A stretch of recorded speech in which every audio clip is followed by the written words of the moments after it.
નમસ્કાર, મંતવ્ય ન્યૂઝમાં આપનું સ્વાગત છે. હું છું આપની સાથે હિરલ. ગુજરાતીમાં કહેવત છે કે ડુંગરે ડુંગરે કાદુ તારા ડાયરા. હવે વર્તમાન સંજોગોમાં આ જ કહેવત ગુજરાતની હોસ્પિટલોની જુદા જ સ્વરૂપમાં લાગુ પડે છે. ગુજરાતમાં આયુષ્માન યોજનાના સંદર્ભમાં કહી શકાય કે હોસ્પિટલે આયુષ્માન કૌભાંડ. રાજ્યમાં હાલમાં ખ્યાતિ હોસ્પિટલના કેસમાં કડીના બોરીસના ગામના બે દર્દીના મોતથી સનસનાટી મચી ગઈ છે. હોસ્પિટલનું લાયસન્સ સસ્પેન્ડ કરી દેવાયું છે. ડોક્ટર, ડાયરેક્ટર અને સીઈઓ સામે ફરિયાદ નોંધાય છે. પણ લખી રાખો કે આ કેસમાં આનાથી આગળ કશું જ થવાનું નથી. ક્યાંથી થાય? આ હોસ્પિટલમાં ઉત્તર ગુજરાતના ટોચના નેતાની ભાગીદારી છે.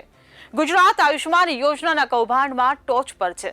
હવે આ જ ખ્યાતિ હોસ્પિટલે છેલ્લા 3 મહિનામાં આયુષ્માન કાર્ડ યોજનામાં કાર્ડિયોલોજીના 606 ઓપરેશન પાર પાડ્યા છે અને તેના પેટે ₹3.66 કરોડ રીતસરના સરકારમાંથી ખંખેરી લીધા છે. શું આ બધું થયું ત્યાં સુધી કોઈને કશી ગંધ પણ નહીં આવી હોય? આ રીતસરનું સરેઆમ ચાલતું ધુપ્પલ છે.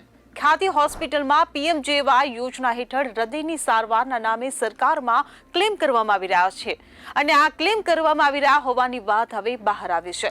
માત્ર ખ્યાતિ હોસ્પિટલે 605 કાર્ડિયોલોજી સારવાર પેટી સરકાર પાસેથી ₹27,70,96,003 શેરવી લીધા હતા. આ ઉપરાંત 6 મહિનામાં જ ₹3.66 કરોડના ક્લેમ કર્યા હતા. ખ્યાતિ હોસ્પિટલે પીએમજેવાય યોજના હેઠળ હૃદયની 45 સર્જરી કરીને ₹89,87,540 પાસ કરાવી લીધા હતા. તારીખ 1 જૂનથી 12 જૂન 2024 સુધી 650 કેસોનો ક્લેમ આરોગ્ય વિભાગમાં રજૂ કરવામાં આવ્યો હતો. આ અંગે એવી વિગતો બહાર આવી છે કે વર્ષ 2021માં આરોગ્ય વિભાગે ગેરરીતિ બદલ ખ્યાતિ હોસ્પિટલને પ્રતિબંધિત કરી દીધી હતી. જોકે ફરી આ જ હોસ્પિટલને પીએમજેવાય યોજના હેઠળ સારવાર માટે કેમ મંજૂરી આપવામાં આવી તે એક સવાલ ઊભો થયો છે. મધ્યમ વર્ગથી લઈને ગરીબ વર્ગના લોકોને રાહત આપવા માટે શરૂ કરવામાં આવેલી યોજનાનો રીતસરનો સરેઆમ દુરુપયોગ થઈ રહ્યો છે. એજન્ટો, દલાલો અને નેતાઓની મિલીભગતને લીધે આયુષ્માન કાર્ડ યોજના ગુજરાતની હોસ્પિટલો માટે રીતસરની દૂધની ગાય બની ગઈ છે. લગભગ દરેક હોસ્પિટલ આ યોજનાનો કોઈને કોઈ બહાને દુરુપયોગ કરી રહી છે. ખ્યાતિ હોસ્પિટલનું કૌભાંડ ફક્ત એટલા માટે જ પ્રકાશમાં આવ્યું કેમ કે તેમાં 2 દર્દીઓના મોત થયા છે. પણ હવે તો એવી પણ ટેકનિક છે કે દર્દીને માર્યા વગર કે તેને અધમુઓ રાખીને કે તેને થોડો નબળો પાડીને પણ તેની પાસેથી ઘણા બધા રૂપિયા ઉસેટી શકાય છે. પછી ભલેને મધ્યમ વર્ગના પરિવારની ખાના ખરાબી થઈ જાય. કમ્પ્ટ્રોલર એન્ડ ઓડિટર જનરલ એટલે કે કેગે પણ ગુજરાતમાં આયુષ્માન કાર્ડ યોજનામાં થતી ધાલમેલ સામે લાલ આંખ કરી હતી.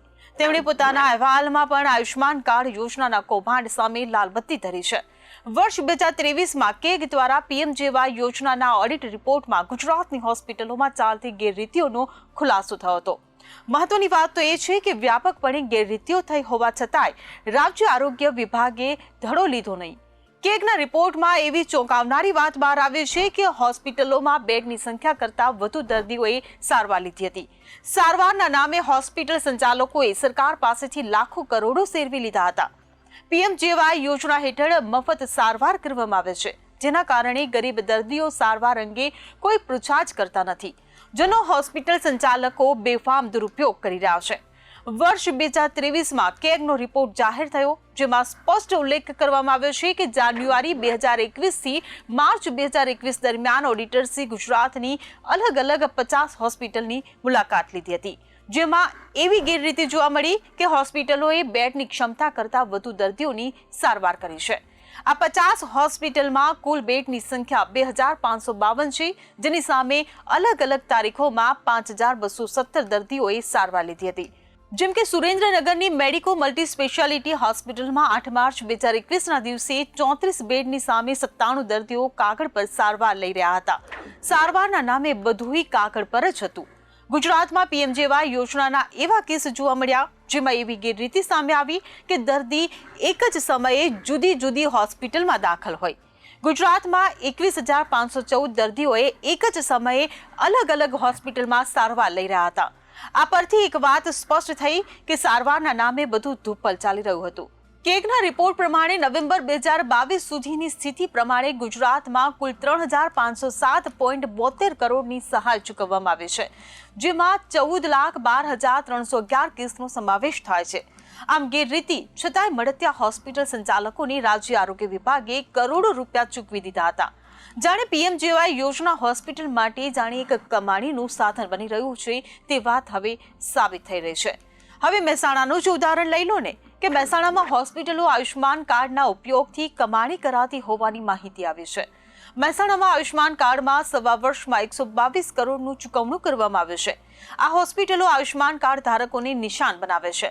મહેસાણામાં સવા વર્ષમાં 7 લાખથી વધુ ક્લેમ રજીસ્ટર થયા છે. કેન્દ્ર સરકારની આયુષ્માન કાર્ડ યોજનામાં 5 લાખ રૂપિયા અને હવે 10 લાખ રૂપિયાની સારવાર ખાનગી અને સરકારી હોસ્પિટલોમાં વિનામૂલ્યે અપાય છે. આ યોજના છેલ્લા કેટલાક સમયથી મહેસાણાની જ નહીં પરંતુ રાજ્યના તમામ શહેરોની ખાનગી હોસ્પિટલો માટે વરદાનરૂપ બની છે. પીએમજેવાય યોજના હેઠળ વિવિધ સારવાર માટેના દાવા અને રાજ્ય સરકાર દ્વારા ચૂકવવામાં આવેલી કરોડો રૂપિયાની રકમ આ વાત સાબિત કરે છે. એકલા મહેસાણા જિલ્લામાં 11 જુલાઈ 2023 થી 27 ઓક્ટોબર 2024 સુધીના ત્રિમાસિક વર્ષ દરમિયાન સરકારી અને ખાનગી હોસ્પિટલોમાં નોંધાયેલા 7,30,927 દાવાઓમાંથી 56,807 દાવાઓમાં કુલ 122 કરોડ 43,40,177 ચૂકવવામાં આવ્યા છે. આ ફક્ત રાજ્યના 1 કે 2 જિલ્લાની વાત થઈ.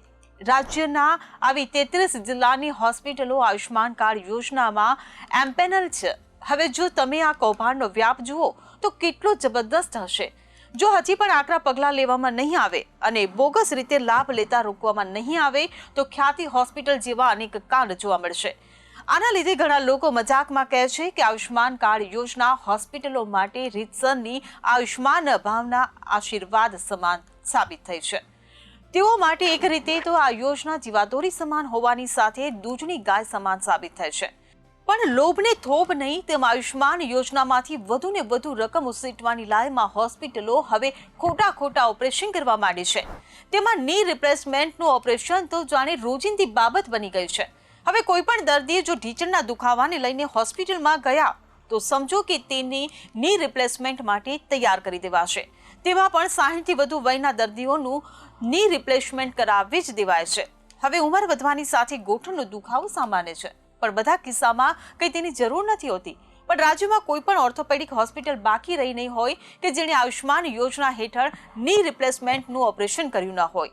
આયુષ્માન કાર્ડ યોજનાના દલાલો અને વચેટિયાઓના લક્ષ્યાંક પર મુખ્યત્વે 60 થી વધુ વયના દર્દીઓ હોય છે. તેઓ મધ્યમ વર્ગની નાણાં ન ખર્ચી શકવાની સ્થિતિનો ફાયદો ઉઠાવીને તેમને ઓપરેશન માટે તૈયાર કરી દેશે અને જરૂર ન હોય તો પણ તેઓ પોતે ઓપરેશન કરાવે છે. આમાં જીવ જતો રહેવાની પણ સંભાવના હોય છે. આમ છતાં તેઓને દર્દીને એ હદ સુધી સમજાવી દીધો હોય છે કે તે ઓપરેશન કરાવી લે છે. દર્દીને પણ સમજાવી દે કે તેણે કયા રૂપિયા ખર્ચવાના છે, ક્યાં રૂપિયા ખર્ચવાના છે. આના લીધે દર્દીઓ તૈયાર થઈ જાય છે. તેની સાથે સાથે તેઓએ કમાવાનો નવો કિમિયો પણ શોધી કાઢ્યો છે. આ છે ફ્રી મેડિકલ કેમ્પ. તેઓ તેમના નવા ગ્રાહકોની આ પ્રકારના મેડિકલ કેમ્પમાં જ પકડે છે. ખ્યાતિ હોસ્પિટલ કાંડ આ પ્રકારનું ઉદાહરણ છે. તેથી તપાસ કરવામાં આવે તો ડુંગરે કાદુ તારા ડાયરાની જેમ ગુજરાતમાં શહેર ખ્યાતિ હોસ્પિટલ જેવા કાંડ ચાલે છે. પણ આપણા સુધી ફક્ત પહોંચ્યો એક જ છે, બીજાની તો ખબર પણ નથી. કેગના રિપોર્ટમાં એવી ચોંકાવનારી વાત બહાર આવી છે કે હોસ્પિટલોમાં બેડની સંખ્યા કરતાં વધુ દર્દીઓએ સારવાર લીધી હતી.